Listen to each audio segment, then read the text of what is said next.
Hello, good morning, and welcome to our amazing Jeff Ed this morning. It is Thursday morning. Hello, everybody. Let me know when you are with us. I'm just finding myself here on the iPad. Perfect. Check in when you are here. Tam is here. Hi, Tam. Hello, team. Thank you for being behind the scenes and for being so amazing. Say hi, let us know when you're here. And once I've seen a few people hopping on, I am going to introduce our amazing, amazing guests today. So let me know when you're with me. Super excited for these Jeff Ed pieces. These Jeff Eds are so important because our members are all asking so many different questions, whether it be about the body or whether it be about the mind. And we are trying to make sure that we listen to our members, we say hi, and that we make sure that we are giving you really good educational pieces that you are super interested in and that it's going to really help you. So I'm super excited. Hello, Kim. Hello, Alex. Hello, Caitlin, swiping in for this Jeff Ed session. Hi, Felicity. Hi, Sharon. Super excited about this Jeff Ed session today. TJ and Adam are back. Will and Grace are back. Super excited.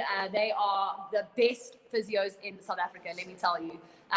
They have been treating me for years and years and years. That's why I'm still together in one piece, semi one piece. Hello, Pippa. And so hello, Ange. And I'm so excited that they are joining us again. They were with us 2 weeks ago where they spoke about modifications. So spoke a lot about modifications for exercises that we use a lot in HIIT that you might be struggling with and what you can do then to modify that exercise. For those of you that missed that, make sure you go back and find that on the app and catch up on that one. Today, the amazing TJ and Adam are going to be speaking about our different systems, so the mobility versus our stabilizers, and they're going to be speaking to us about some really interesting things about our body, how our body works, and how we can better understand it moving forward when we are doing our exercising. So, hello Natalia, hello Rachel, hello Kirsty, hello Leslie. So without further ado, I am going to bring them on. I'm going to be off. You're not going to see me again. So if you have any questions, when the questions come along, please shoot them through so that TJ and Adam can answer those for you. But they are going to be on your screen just after this video.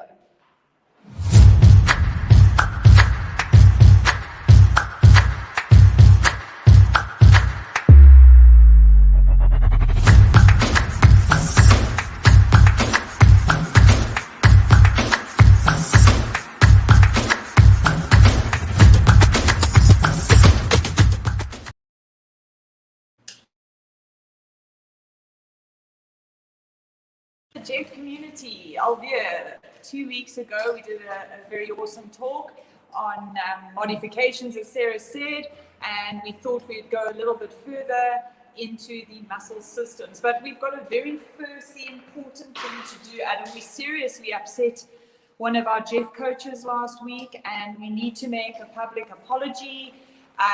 It was very upsetting. Very upsetting. So we're going to air the dirty laundry and put it up there that we are publicly apologizing to Coach Ryan Pillay for not giving acknowledgement to the fact that we are called Will and Grace. Tam, do you have any pictures up there of Coach Ryan Pillay by any chance? Please post it up so everybody can know who Ryan is.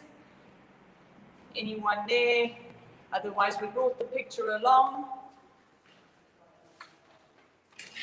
to show you the awesome Mr. Pillay, who is a seriously talented hockey player and coach. And so we make our public apology. Thanks for nothing, Ryan. Thanks. Okay, guys, so last time we spoke about the cake. So for those that didn't go and watch it, please go back and have a look at it just so we can give you the perspective of where we're coming from today. Tam, do you have the picture of the cake? Thank you. So you can hear us now, and the picture of the cake is pretty clear. We looked at all the layers on the outside and what we see on the outside, and today we're going to delve a little bit further into that outer spongy layer and working through the other layers within you, which are the muscle systems. Thanks, Tam. So basically, we have two muscle systems. We have a muscle system that is deep and one that is superficial, meaning close to the skin surface. And the way we also describe that even further is one is a stabilizing system and one is a mobilizing system. So they are two completely different types of muscle systems. So just before we start, I think what we want you to do, if you don't mind, have a piece of paper in front of you or just clock in your mind what we're going to do.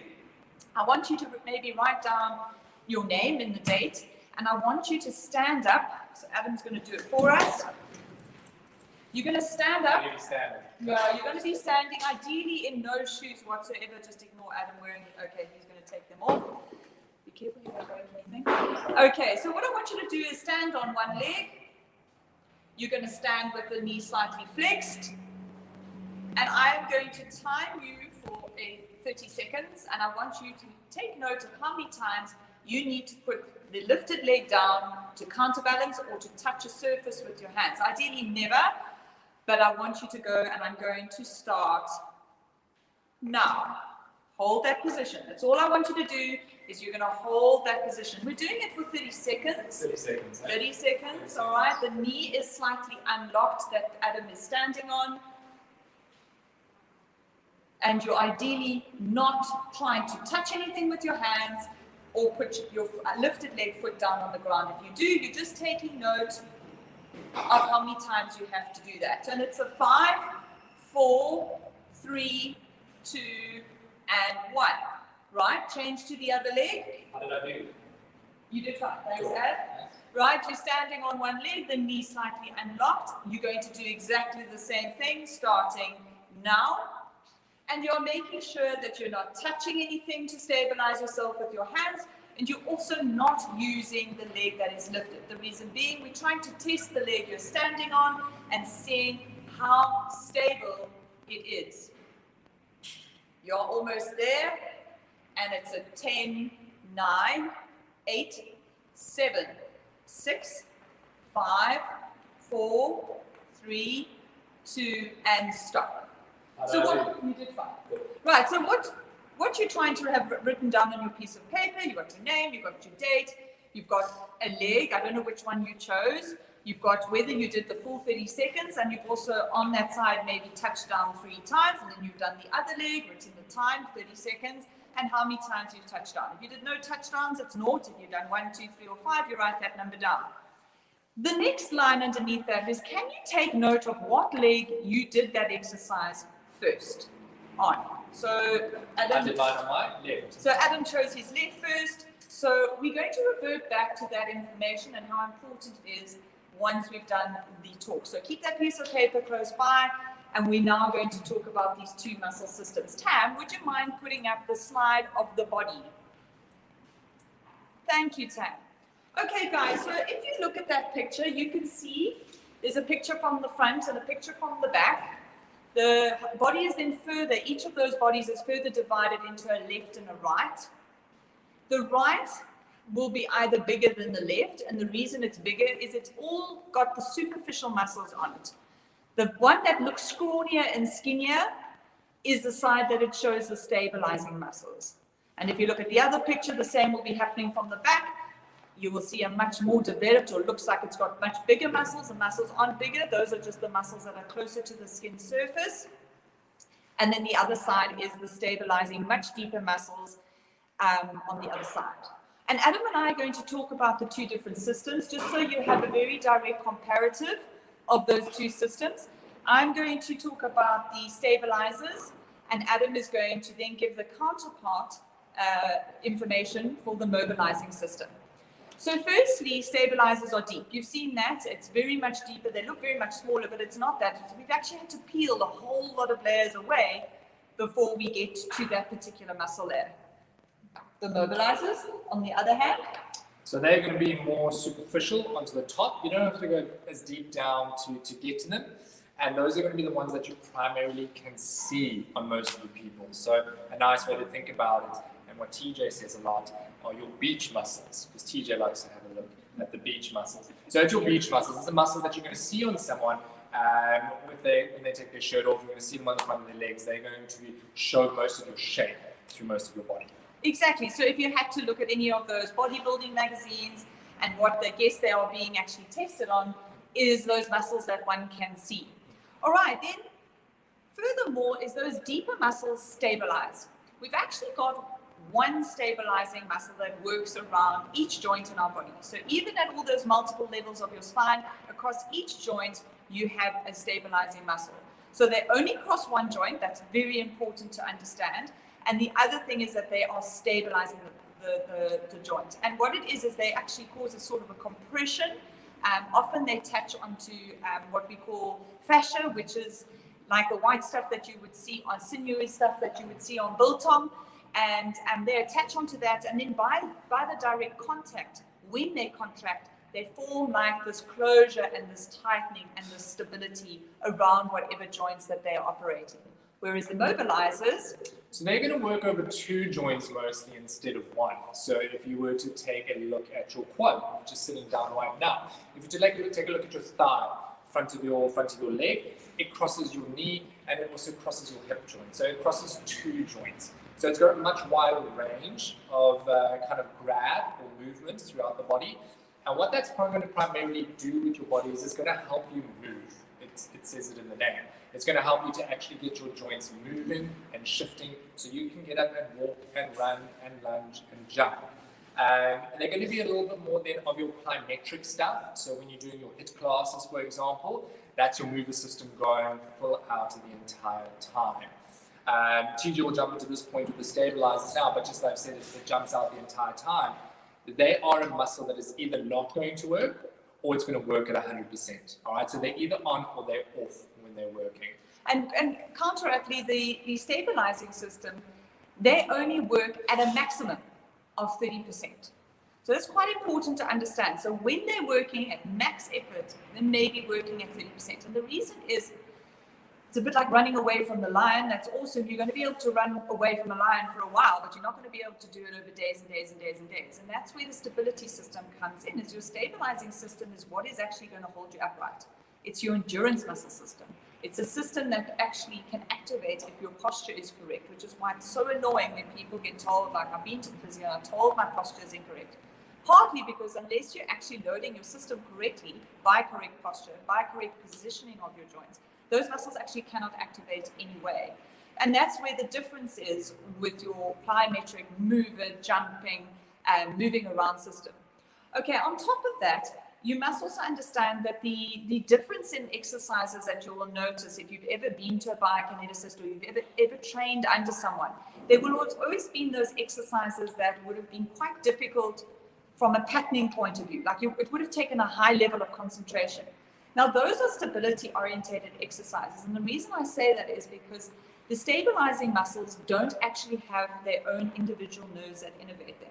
They're controlled and sequenced by your central nervous system, which is your brain. Whereas the mobilizing system, they're going to be controlled more by the nerves, something that runs off your central nervous system. So it'll come off your spine, out into your body, and directly link into your muscle. So if you were to cut that nerve, that muscle wouldn't be able to work anymore. So that is innervated by a nerve that comes out of your central nervous system. And then I think what's first and foremost is that your stabilizing system has to sequence first. They are shown to activate, and then it's around which the movement happens. Okay, so 1, we would stabilize, 2, we would mobilize. And that's often where problems do come in, and whether it's your entire system that your stabilizing system doesn't sequence properly first, or whether it's just at one joint, or maybe the one that you have now got injury at, etc., etc. But by anatomical reasoning and by all the research and physiology, is they typically activate first stability-wise, and then we do the movement around that, and that's when the movement system comes in. Okay, Tam, so if you can show us, please, that picture of the tree. Okay, guys, so the reason I wanted to show you this picture, if you can have a look at it, please, for me, is that's what I see as your muscle systems. There's a whole section of the tree that we see from the soil up, and then there's a section of the tree we don't see from the soil down. There's not a difference in how much is above and below. They're just as important. You cannot work one system without the other. It's just that the one needs to sequence first. And the other thing is that depending on how heavy a wind comes and how fast it's blowing, it could even mean in which direction it's blowing. It's really whether that tree remains standing upright does depend on that system below the surface. And you know, when I'm sure some of you have had kids and you've got those projects of growing the beans, that first thing that grows is the root system. The second thing that develops is the mover system. And we need to try and relate that to our bodies. We need to stabilize before we mobilize. And it's supposed to be reflex because it's supposed to be imprinted on our central nervous system. But things go wrong. Okay, so what are the next slide, please, Tam? On the slings. Lots of mini, okay, thanks, Tam. So if you look at that, you're going to see many representations of how Adam and I refer to, because we're movement orientated and rehab and biomechanically orientated. That's how we see the body, okay? There's a very contentious issue with the use of the C-O-R-E word. It's the core word. It's a really good anatomical understanding of a body area, I would say, rather than a body part. And when you're giving a class, it's important to say, like, engage your core, let's work your core. Please understand that those muscles I've just told you that are really important, the ones we're trying to target, that only work at 30% of their max, can't work at their max if they're not getting facilitation from the shoulder girdle stabilizer that connects with it to the lower leg muscle that works with it. So if you can, thanks Tam, you can put that down. So I understand that this is the area we discuss as core, okay? Let me just stand back a bit. So here's our core, all right? I understand that. Please understand that it is a crossover point where things can go wrong, all right? It's like where wires can short circuit. But there is a muscle working here in my shoulder that works with this. Now we're talking purely stabilizing system, please, so understand. There's a stabilizer in my right shoulder that is working with a stabilizer in my spine on my right abdominal, which is working with a stabilizer in my thigh on the left. So that's hence why we walk with opposite arm and leg, okay? We are working our stability system to stabilize ourselves around which we move. Okay, so which is why I don't use that word in my practice, because I'm not referring to an anatomical area, okay? It doesn't mean it's wrong. We have to use something to help you engage here. It's just that it's not how it functions. And function and anatomical area are, again, two different things. Okay, so I hope that made sense. Okay, so that's awesome, TJ. Thanks for that. That's completely unhelpful. What does that mean? So I need you to understand that if you've got stiffness around a joint or in a particular area, whether you've got pain because you've got injured or you're recovering from an injury, even if you've got inflammation. Now, inflammation is a huge word. It can be systemic inflammation. So even talking about the ladies in your menstrual cycle, okay, that is inflammation in that core area. You have the gastrovirus that affects the core area. You then, even if you have swelling around the joint, no pain, no stiffness, but it's a bit swollen and you're not quite sure what that means. Maybe you're tired. You've done 2 HIIT classes this morning and you're tired tomorrow.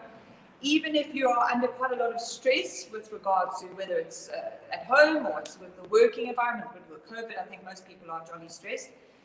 And then there's a fear of, so this is now you're in a class and you feel absolutely normal, but now you're not sure you want to really do that exercise because you're not sure if you can, the fear with all of those things that I've mentioned, every single one of them. I don't know if I can show you the list here. I think it's inverted. There. So what? Okay. That means your stabilizing system switches off. So one of those two systems is hugely affected by many factors, as I've just listed to you. So with that, that's problematic because it now means that you're going to then function without the stabilizing system. And again, it doesn't mean your entire stabilizing system. It can be just in one area, but that raises your risk factor of getting injured. And why that's important, and I'll give you the research with regards to the lower back. They found that in 80% of people that have had their first episode of back pain. So you've never had back pain or stiffness or anything in the past years. You rock up at the physio and you say, you know what, for the first time, I've experienced back pain. I can tell you that when all those symptoms go away, the pain, the stiffness, the swelling, the stabilizing system also doesn't just recruit itself and start sequencing correctly again. In fact, they found that only in 20% of people they do, and 80% don't. But that then leaves 80% of the population on their first episode of back pain. We never see those. Okay, we often see people that have had repetitive back pain down the line. So you can guarantee that stabilizing system has completely switched off. And as long as it's off, it atrophies, which means it gets smaller. It actually changes, a lot of them change to fatty tissue. And with that, then they get weaker. They're completely dysfunctional. And that's often where part of the problem lies. Okay, are you happy with all of that? Yeah, I think the biggest thing that ties it in for me is the pain and the fear. Those two work like hand in hand there. And if we look at what we did 2 weeks ago with the modifications with exercises, if you take yourself, if you had pain with one of those exercises, you automatically start to second guess yourself the next time you do it. My knee was sore when I lunged. So you start to second guess, well, what's going to happen this time? Am I making it worse? What's going to happen? And so then your pain is going to start to translate into fear. And that's what we see a lot of in the practice as well. And that's why we're such big activists for activity modification. Change it so that you don't have to fear what you're doing all the time. And whether that's running, whether that's cycling, whether that's being outside, or whether that's in a HIIT class down to here, you can always change stuff so that you can change that fear or that thought process around what you're doing so that you can start to get these guys switching on again. Brilliant. Okay, so now let's go back to your piece of paper. Before we show you, what we wanted to show you today is something that you can do before. You know, when Sarah comes on at 6:45, in those 15 minutes, what can you do to activate that stability system to make sure that it is recruited, and then by brain activation, first choice when you're doing your exercises? And yes, they actually say that pattern takes 2 to 3 weeks, and then it takes 6 to 8 weeks for muscle strength after that. So it is going to take time, but at least start the process because it's vastly important. But let's go back to that piece of paper that you wrote down that information at the beginning of the class. And for those that didn't do it and have only logged on now, please go back to the beginning and see if it worked out for you. It doesn't always. But let's have a chat to Adam. So Adam, what leg did you use first? I stood on my left leg. So Adam stood on his left leg first. Okay. Bear that in mind. I'm then going to say to Adam, what would you consider your strongest arm? My right arm. Okay, now why do you say your right arm? Because it's the one that I use all the time. Okay, so do you write with your right arm? I write with my right arm. Do you throw a ball with your right arm? I throw a ball. Okay, so he is definitely what we normally as physios say, right dominant. All right. Adam, if I gave you a soccer ball, which foot would you instinctively kick the ball with? I would kick it with my right foot. So if I had to say to you, which is your strongest leg, what leg would you say? My right foot. Okay, so by association, Adam is saying his right leg is the strongest because he kicks a ball with it. Okay, here's the curve ball. And this is where I come in at my practice and Adam and I work. But Adam, in order to kick the ball with your right, what leg were you standing with? Left. So which leg did Adam choose when I gave him the balancing exercise, the stability exercise?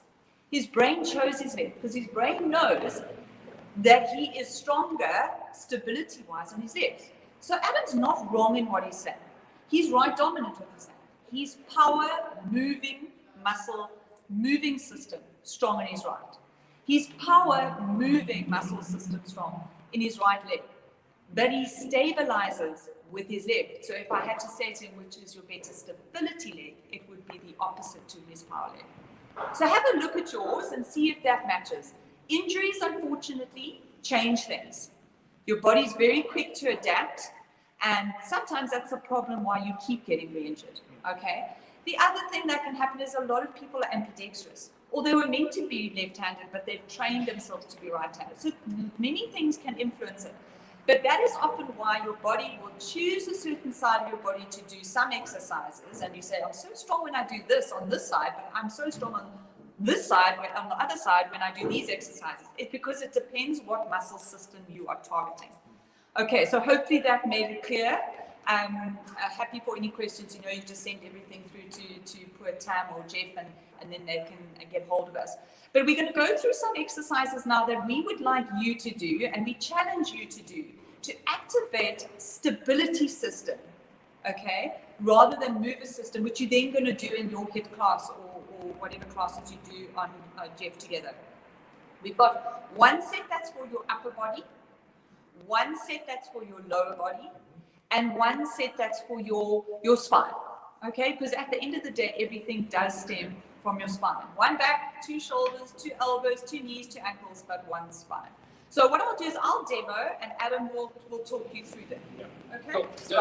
So I think as we start this thing, I think from you with these three exercises that we're about to do now, there's a basic concept that we're going to run through on each exercise, all right? And that is, we're going to start off with this using the stabilizer system, and we're going to slowly just start to challenge it a little bit more through each advancement that we do. What level you get to is different for everyone, and you might feel comfortable sticking at one specific one. But the reason why we bring these in is to start challenging it a little bit more, because sometimes, like if you get very fit, it's harder to get your heart rate up. Sometimes you're able to push that stabilizing system a little bit more, just to give it a bit of a challenge to really get it firing up and working before your session. All right, so first one. So why don't we go through the hands and knees? So this will be your upper body weight, all right? This will be your shoulders, this will be with your mid-back. So this kind of thing, we start off looking at your middle back compared to your lower back compared to what are your shoulder blades doing. So if I ask TJ, can I ask you to just do a middle back flexion? All right. You can see with TJ that her middle back starts to round. I'll actually move to the side so you can see her silhouette a little bit more. Her middle back starts to round. Now a lot of people take this as doing a shoulder blade push-up. All right. Whereas what we're looking for is if you flatten that middle back down, so that was thoracic extension, or flattening the middle back, opening your chest forward. And then she will do what we call a shoulder blade push-up, where her arms are going to stay still, but her shoulder blades are going to work in towards each other down to here. So keep going, just do one or two more for me, T. So her chest sinks towards the floor, and then she pushes her chest up away from the floor using her shoulder blades here. Right? So her shoulder blades are squeezing in, and then her shoulder blades are spinning apart, getting some movement through her middle back. But what you can see is she's not flexing her middle back. A lot of people will get to the end stage of the extension, and then they will round their middle back. All right, we're not wanting that. We're just wanting the shoulders to work. The middle back stays by itself. It stays nice and flat. All right, stays nice and steady. Another thing that you might start to do is as you get to the top, when you round this, you'll round your lower back as well. And that's where you find a lot of people with lower back issues will also will show some form of middle back issues as well. So what are ways that we can start to take this forward and make this a little bit harder for you? All right, we can start to go through on one hand maybe you go onto just your left or your right hand, and the same thing. You're just working through this right shoulder blade down to here. And the one thing that TJ might start to do if she's feeling a little weak through this right shoulder is as she pushes away, she can either round through her middle back here, or she might start to twist her middle back to start to try to get a little bit higher, all right? But we just want that one shoulder blade to work there. And this is where the stabilizers will allow you to work one specific part of your body while keeping everything else around control, all right? And this is where you get all those compensatory mechanisms coming in, and why injuries can be a little bit more complicated sometimes than initially thought. All right, so if we want to now put a little bit more pressure through our shoulders and make it a little bit harder, you might say to T, okay, take your knees off the floor. So we got our feet on the floor, but now we got the knees out. And so we're taking more pressure through our arms, and we're actually taking a little bit more less pressure through our legs. Okay, so this is going to just put a little more strain onto TJ's shoulders here. The last one that we can do is we can start to move into our legs going up behind us, and so we can either do a push-up from our knees. Some call this a ladies push-up. I don't like to think about it like that. This is just kind of a half push-up position. All right, and so she's taking the legs up behind her, and what she's doing is her point of contact with the floor is now a little bit wider. She's got her knees further back compared to her hands, so her leverage is a little bit more.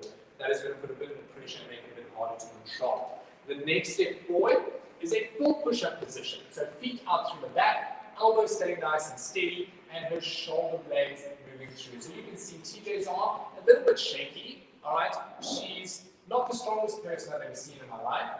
Right, no offense, but a little bit of offense. Okay, I'll throw that at you.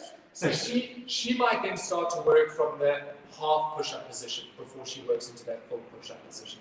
Okay, so that's something that you can do for your upper body, and that's going to be really nice if you're suffering from any middle back things, any shoulder things. Okay, so that will just allow you to start getting a little bit more control and a little bit more awareness into those areas.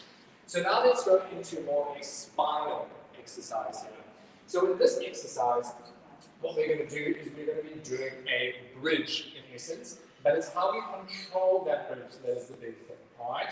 So going through the first phase, we're just going to go up and down on 2 feet. So you can see TJ, she's flattening her back down onto the mat, and she's rolling her tailbone up, and her spine comes up into the air there.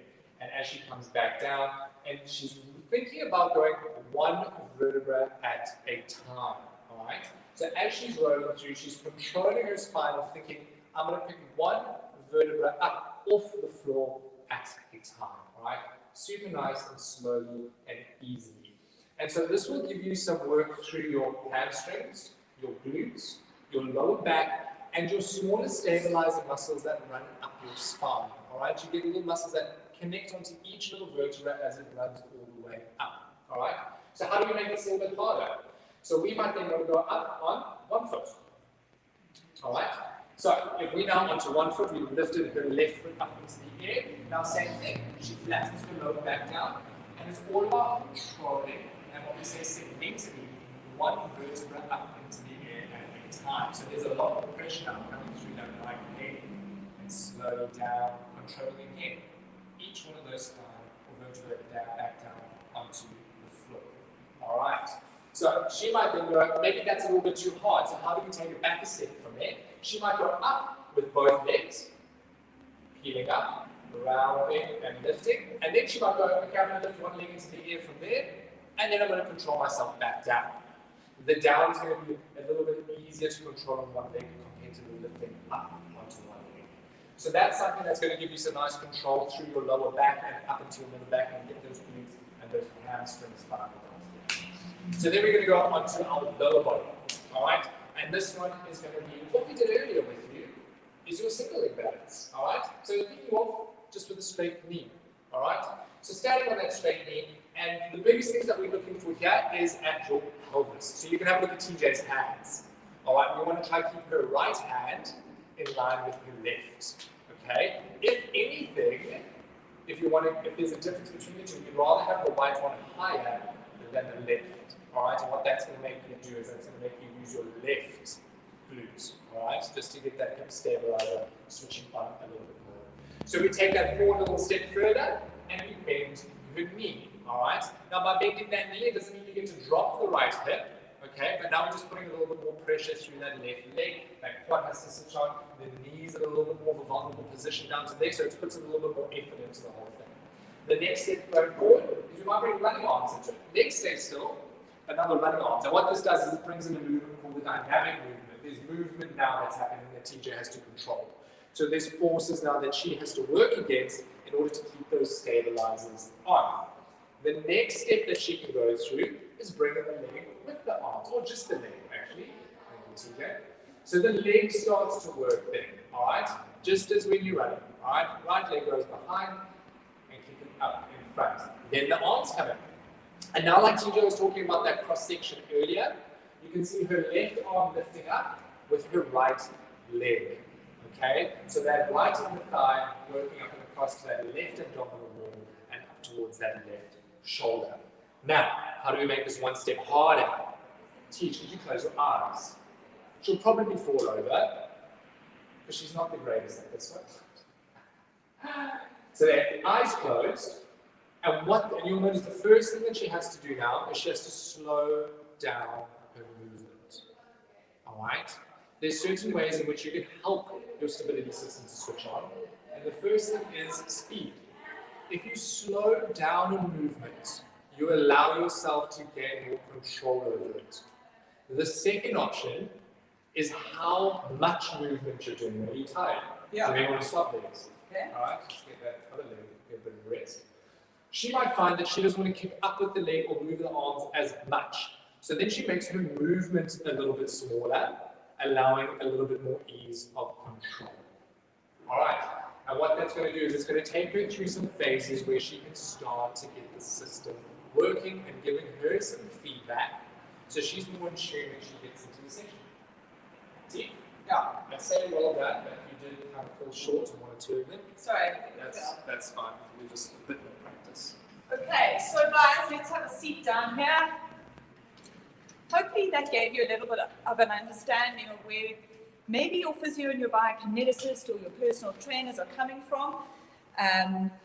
You've got to, like I said to you, it's all about trust in the relationship. Find someone that works for you. But you've got to make sure that you're training both systems. And typically, let me just tell you, the elite athletes are not the ones that are super special doing that stability system, because they keep doing all the power stuff and the skill stuff and the movement stuff.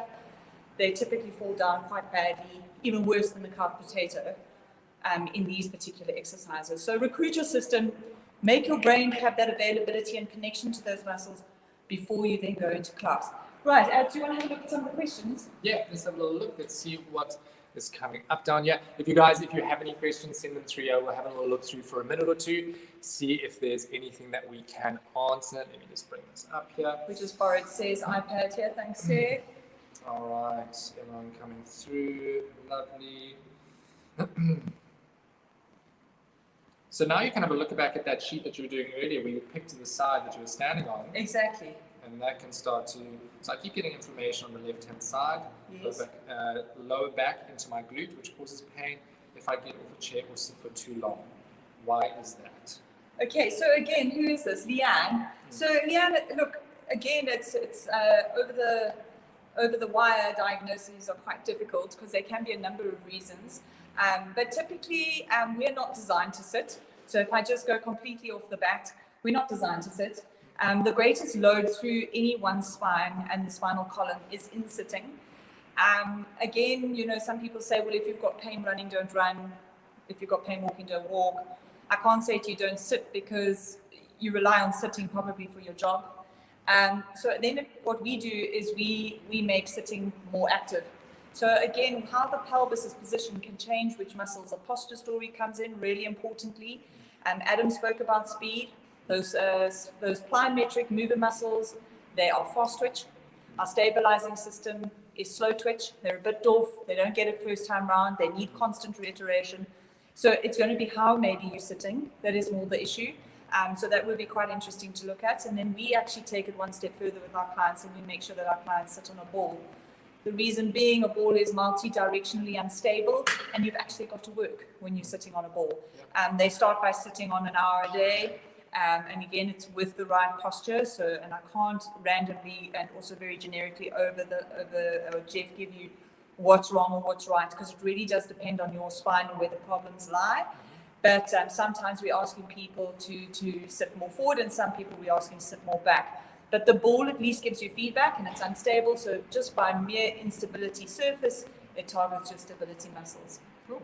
Here's one from Kim. I'm left-handed, and I stood on my left foot first. Yes. I also get all my pain in my left, tennis elbow, shoulder pain, and ITB issues. Is this all related to my stability system? Very good question. So that's also quite interesting, because that's unusual. Yeah. One would think that your right leg was a little bit better from a balancing point of view, but there might be more issues that have resulted in you targeting. So the question will be, when you come to our practices, we'll test you to see, is it that you are stronger on your left and maybe you're carrying the right because it's not strong enough, in which case then giving you exercises on your left would be completely fruitless. Yeah. It would be targeting your right-hand side to take the load off the left. But then it also can't make assumptions that actually your left is your strongest stability side, because maybe you've had an injury on your right and over the years have just taught yourself to trust your left more, but it's actually not strong enough to cope with the load, in which case then we'd have to target your left. So I'm hoping what you're getting from all these talks is, yeah, it's lovely to read Google and be a Google patient and all that, and it's good to be informed, but we have to be careful when patients walk into our practice and just start putting them into boxes and giving generic exercises out, because I don't think there's one of our patients that even have the same exercise routine, let alone between all my patients or Adam. You have to be very specific, because you can actually make a person worse. That's the reality. You can actually make someone worse. I think the last one for today, this one's a nice one as well.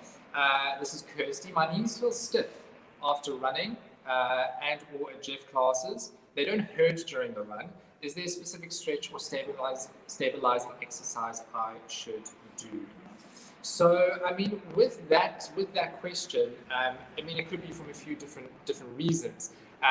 The first question that I would kind of pop into my head is this all new to you? Have you always been running? Have you always been doing these high intensity training sessions? Because if stiffness after them is coming up, it might not be a bad thing, but it might just be your body getting used to the load that you're doing on it or putting on it. And that can take a little bit of time to get used to. But like TJ said, stiffness can also then switch off your stabilizers. So if you're going to start a training session or a run already stiff, you're going to start with a bit of a step back already, and you're going to be at a little bit more risk of possibly doing something. Stiffness on the other side of that, it could just be muscle tightness, in which case there are one or two stretches that you could do just to get your quad a little bit looser or your hip a little bit looser. That we can reply to you on the comments and then give you some kind of an idea of what that exercise could be. Look, runners are typically really bad mobilizers and flexibility people. They don't like to stretch. That's why I'm so glad that you've got an amazing yoga coach who's taking you through these flow classes, and I really encourage you to go and do them, especially if you're one that doesn't like it. Because the reason you don't like it is probably because you need it. We're very bad in being creatures of habit and doing what we know we can do as opposed to what we shouldn't do. So if I go to the gym, being a dancer, I'll do every leg exercise under the sun. And the question is, well, that's great. Why? Because I can do it. I should be doing some upper body stuff. And I hate upper body stuff. You saw my arms shaking and going all over the place. I absolutely hate it. But that actually means that I should be doing it. So try and challenge yourself to do the exercises you can't do as opposed to the exercises you can do, because you're just going to sometimes reiterate the pattern that maybe is already wrong in the first place, rather than correcting and giving yourself other alternatives. But runners are really bad stretchers, and when you run, your quads do tighten. They do work, they have to. And the faster you run, the more you use the back of the leg, and the slower you run, the more the front of the leg you use. So I would definitely encourage you to get going with those flow classes. Definitely stretch out your quads more. But stiffness, like Adam says, is not necessarily a bad thing. Stiffness is, I haven't done this before, my body's reacting. What we do say is don't go back and do that activity again until the stiffness has subsided. Because recovery is part of the rehab, as we say. You need those muscles. You break down protein bonds and muscle when you exercise and strengthen. It needs to happen. It's not a bad thing. It needs to happen. But if you don't give sufficient recovery time, the recovery that happens and the healing that happens can be of a poor quality, and then that puts you in the risk category. All right, that's cool.